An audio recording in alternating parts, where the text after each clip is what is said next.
안녕하세요. 구약스타디입니다. 오늘 영상에서는 그리스도인들에게 잘 알려져 있는 다윗과 밧세바 이야기를 다루어 보려고 합니다.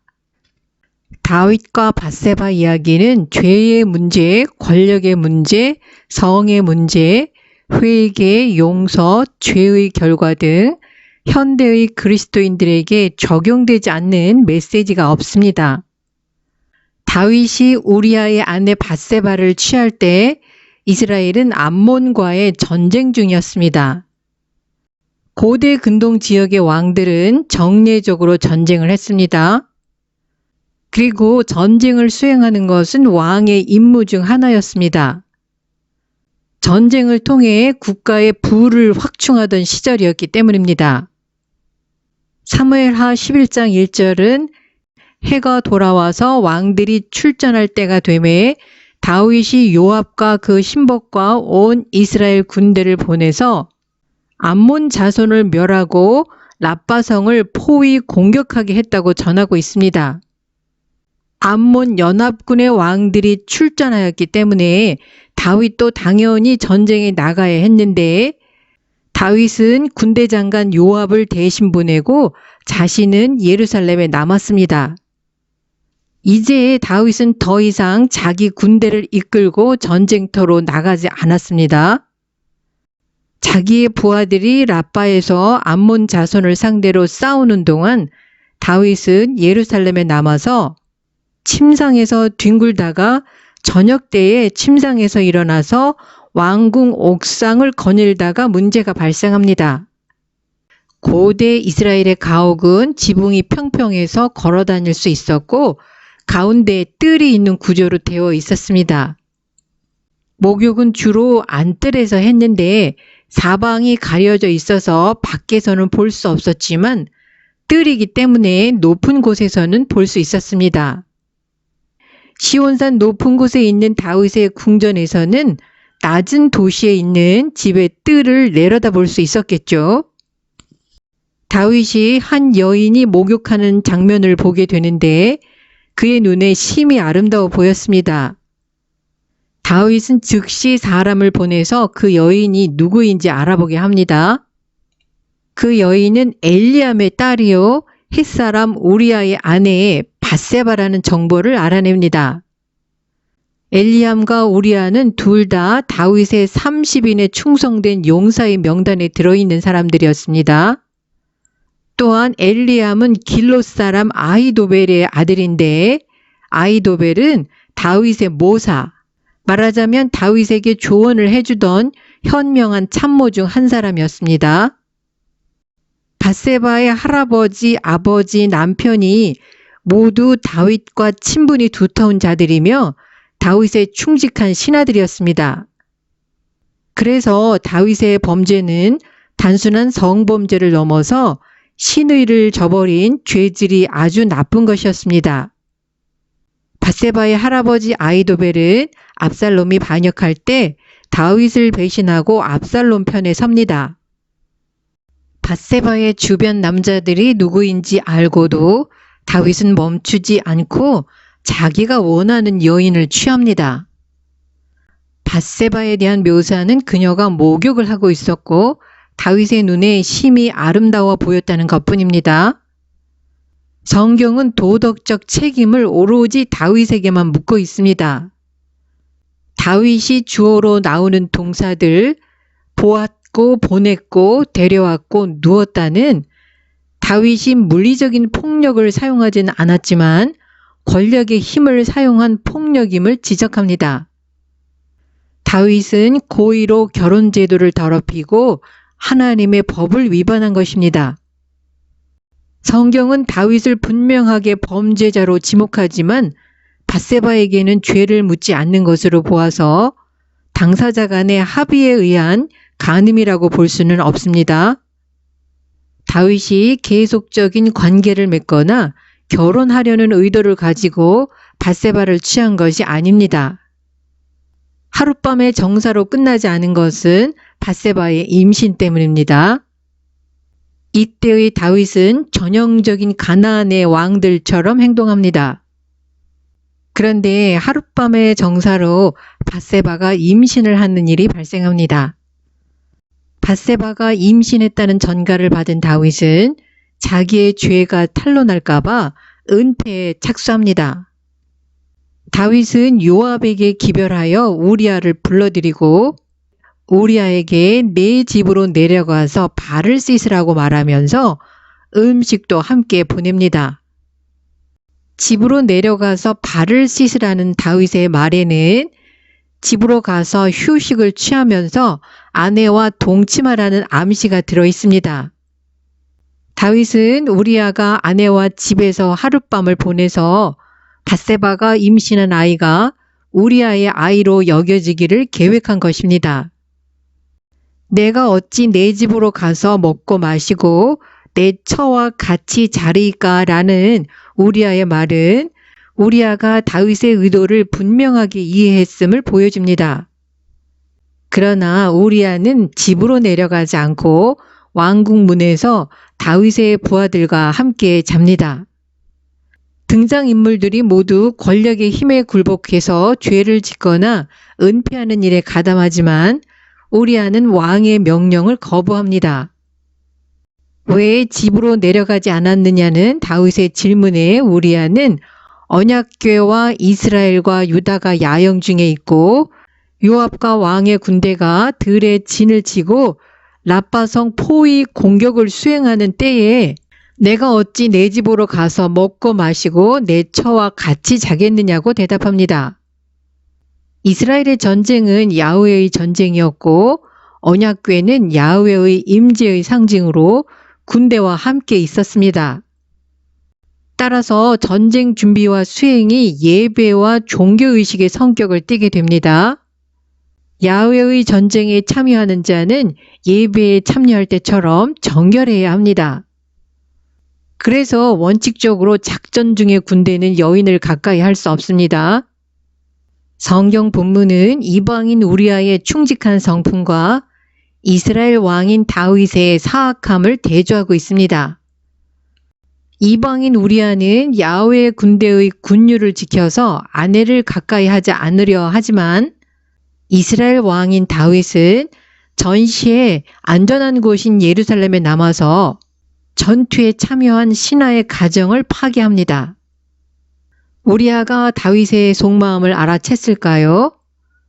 만약에 우리아가 알아챘다면 내 처와 같이 자리까 라는 말은 의도적으로 덧붙인 것일 수 있습니다.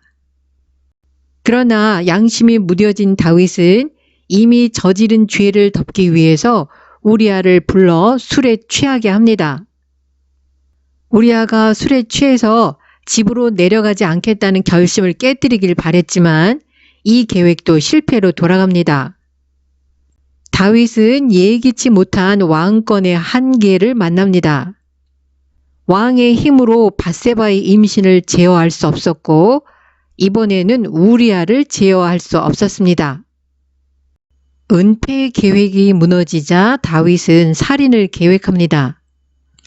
남의 아내를 빼앗은 죄를 덮기 위해서 그 남편을 죽일 계획을 세웠는데 전쟁터에서 적군의 손으로 죽이는 것입니다.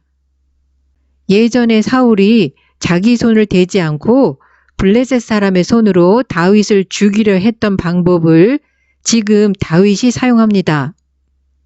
다윗은 편지를 써서 우리아의 손에 들려 요압에게 보냅니다. 편지의 내용은 우리아를 맹렬한 싸움에 앞세워두고 다른 사람들은 뒤로 빠져서 우리아를 적군의 손에 맞아 죽게 하려는 것이었습니다. 요압은 다윗의 명령을 수행하고 우리아는 죽임을 당합니다. 이 소식을 들은 다윗이 요압에게 보낸 전갈에는 양심의 가책이라고는 찾아볼 수가 없습니다. 이 일로 걱정하지 말라. 칼은 이 사람이나 저 사람이나 죽이느니라. 다윗은 요압뿐만 아니라 자신에게조차도 우리아의 죽음은 전쟁 중에 일어난 일이지 고의적인 살인이 아니라고 확신시키고 있는 것 같습니다. 우리아가 죽었다는 소식을 들은 밧세바는 소리내어 울며 남편의 죽음을 애도합니다.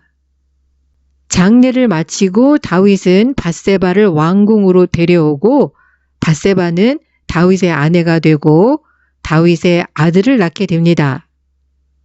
만약 밧세바가 임신을 하지 않았다면 다윗과 밧세바의 사건은 하룻밤 정사로 끝났을 수도 있습니다. 다윗은 모든 것이 다 끝났다고 생각했지만 하나님은 기억하십니다.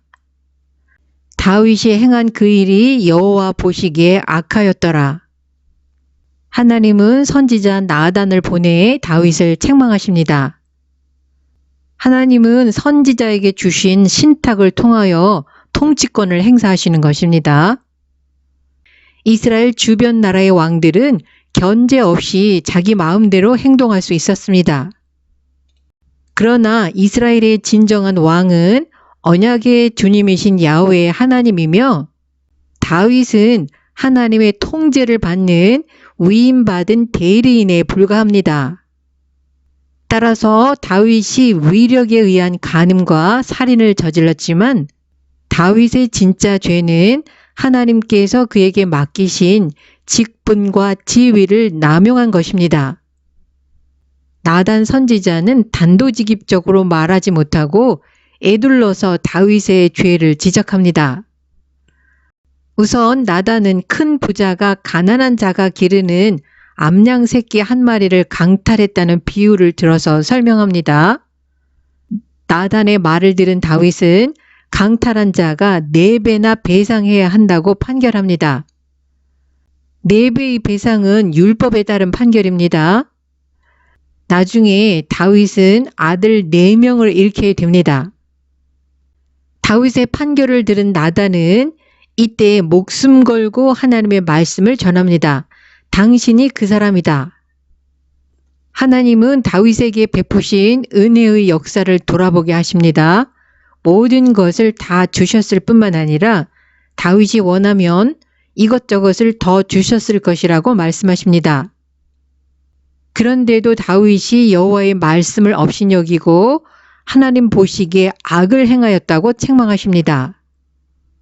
하나님이 주시지 않는 것은 다른 사람에게 속한 것이기 때문인데 다윗은 바로 다른 사람에게 속한 것들을 보호하라고 왕으로 세움받은 것입니다. 그런데 하나님이 다윗에게 믿고 맡기신 것을 다윗이 강탈한 것입니다. 하나님은 다윗이 암몬 자손의 칼로 햇사람 우리아를 죽이고 그의 아내를 빼앗아 다윗의 아내로 삼은 죄 2가지를 지적하십니다. 다윗의 죄에 대하여 하나님은 다음과 같이 판결을 내리십니다. 칼이 다윗의 집에 영원히 떠나지 아니할 것이고 하나님께서 다윗의 집에 재앙을 일으키시고 다윗의 눈앞에서 다윗의 아내를 빼앗아 이웃에게 주고 그들이 다윗의 아내와 더불어 백주에 동침하게 하시겠다고 말씀하십니다. 다윗의 가정이 파멸되는 과정에서 다윗의 죄가 그의 자녀들에게서 되풀이되는 것을 발견합니다. 처음에는 성적인 범죄였는데 살인을 불러일으키게 됩니다. 다윗은 남의 아내를 빼앗았지만 다윗의 아들 암논은 죄질이 더 나쁜 근친상간의 죄를 범합니다. 암논이 이복 누이 동생 다말을 성폭행한 것이 계기가 되어서 다말의 친오라버니 압살롬이 암논을 죽이게 됩니다. 압살롬이 아버지의 왕위를 찬탈한 반역은 간접적으로 암논의 성적 범죄의 결과였습니다. 그 반역의 결과는 압살롬의 죽음으로 끝납니다. 다윗의 넷째 아들 아도니아는 밧세바의 아들인 솔로몬의 정적이 되었다는 이유로 처형당했습니다. 다윗이 왕위 계승 서열 1위였던 아도니아가 아니고 솔로몬을 후계자로 지명했을 때 사실상 아도니아에게 사형 선고를 내린다는 것을 알았을 것입니다. 다윗이 고의로 우리아를 죽인 사건은 다윗의 4아들 밧세바와의 사이에서 난 아이 암논, 압살롬, 아도니아의 죽음으로 이어집니다. 다윗의 죄가 가정과 왕실과 국가 전체를 환난의 경랑 속으로 몰아넣는 결과를 가져왔습니다. 승승장구하던 다윗은 밧세바와 우리아 사건을 전환점으로 추락하기 시작합니다. 하나님이 사랑하시는 다윗의 죄에 대해서 엄격하게 징계하시는 이유는 다윗이 왕이기 때문입니다. 다윗 개인에 대한 징계를 넘어서 권력에 대한 심판으로 해석해야 합니다. 만약 다윗이 하나님의 백성인 이스라엘의 왕이 아니었으면 묻혀버렸을 수도 있습니다. 그러나 이스라엘은 하나님이 다스리시는 신정 왕국이기 때문에 하나님이 대리자로 세운 인간 왕의 잘못은 하나님을 업신여긴 악행입니다. 다윗과 밧세바 이야기는 권력을 가진 자들이 얼마나 폭력과 가까운지 잘 알려주고 있습니다. 권력이나 지도력, 영향력을 가진 사람들은 약한 사람들을 조종하고 착취할 수 있는 기회가 항상 따라다니기 때문입니다. 다윗 같은 신앙의 사람도 권력이 갖는 폭력성을 피하지 못했다면 보통 사람들이야 말할 필요가 없겠죠. 오늘 영상은 여기서 마치겠습니다. 시청해 주셔서 감사합니다.